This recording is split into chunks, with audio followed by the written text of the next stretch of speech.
Hi everyone, welcome to the Amber Shows. Today's the last day of August, August 31st. Did you know next Monday is considered Labor Day? So I hope you guys have a safe and great and fun Labor Day. Okay, I have a lot of stuff, a lot of news. First of all, I want to say happy birthday. August 29th was Michael Jackson's birthday. May he rest in peace. They have a new television show, The Jacksons. It's going to be a great reality show. It looks really, really good. I'm excited to see it. It's called Jacksons, The Next Generation, and it'll be coming on the Lifetime channel in October. So make sure you look out for it. Also, Jay-Z was on Instagram for 14 hours only. He posted happy birthday to the king, and then he was off the Instagram. So many people were so excited because, you know, he doesn't do Instagram, but he did it to post that for Michael Jackson. The pools are filled and the grass is green as ever. All the Kardashian estates, their grass is great. Kim's house, her grass is beautiful. Khloe, Courtney, Kendall's, all their grass is greener than greener. Their pools are filled with fresh water and looking beautiful. And everybody else has to save on water in the state of California. There's a drought in California, and you're supposed to not be using water, lots of water. Well, obviously, those in Beverly Hills and Calabasas, if you're filthy rich, they don't care. They continue to use their water. Straight Outta Compton is still #1. Third week at the box office, still #1. They making so much money, it's ridiculous. I'm really happy about them. It's a lot of, it's going to be a lot of other people who are going to now, who are in the hip hop industry, who are going to now decide to probably make movies. I told you Snoop Dogg is going to do a movie, and his son has quit football. So we'll see what happens. Kristen from Stolen from the Suburbs, that came on last night on the LT channel. She actually plays on Real Housewives of New York. She's the one that got fired actually, and her husband was just busted on Ashley Madison. But I didn't know that she was an actress, and you know, a lot of the housewives, you think that this is their first time on television, but they have, you know, singing careers, acting careers, and we're doing other things. So I just happened to notice that Kristen was on there. It was really funny because I know her mouth, how she makes all these mouth gestures where she opens her mouth real wide when somebody says something to her smart. Instead of like saying something back sarcastic, she makes all these funny looks. So that's how I recognized her. She was a young girl on that program, and it's called Stolen from the Suburbs, which is on the Lifetime channel. It'll come back on again. It was pretty good. It was about trafficking. You know, there are so many guys that are doing this human trafficking.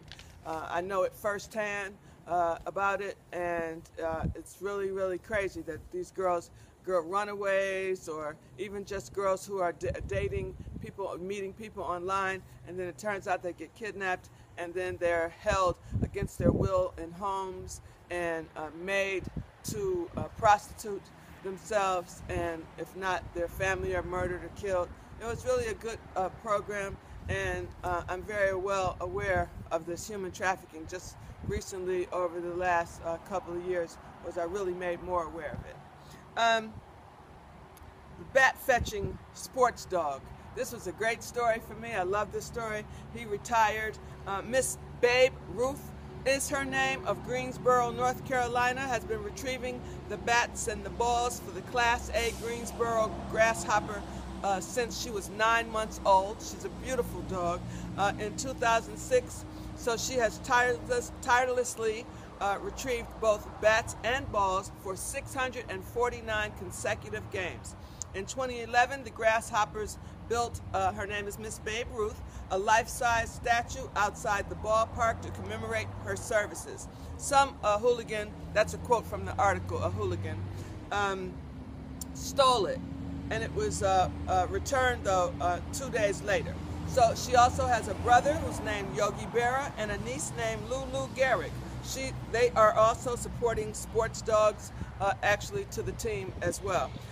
Yogi, her brother, became the first dog ejected from a professional baseball game in 2009 when he took a shit on the field during a between-inning promotion. So I love that story. Making the best peach cobbler.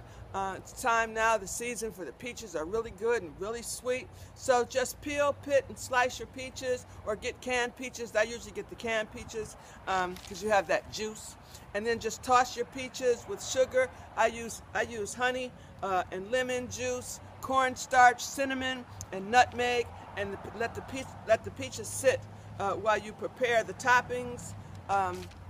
In a medium bowl, just whisk together the flour, the sugar, the honey, which I do, baking powder, baking soda, and salt. I use sea salt.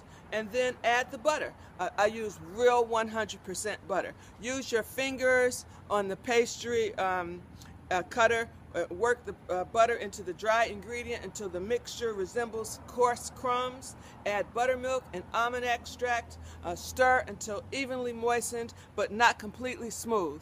Okay, and then transfer the peaches to a buttered baking dish and drop the batter in large spaced dollops. You know, like when you're making a lasagna and you have the feta cheese. And you know, when I make my lasagna, I put the feta cheese, I put a raw egg in the feta cheese and stir, and then you take the spoon and you dump it.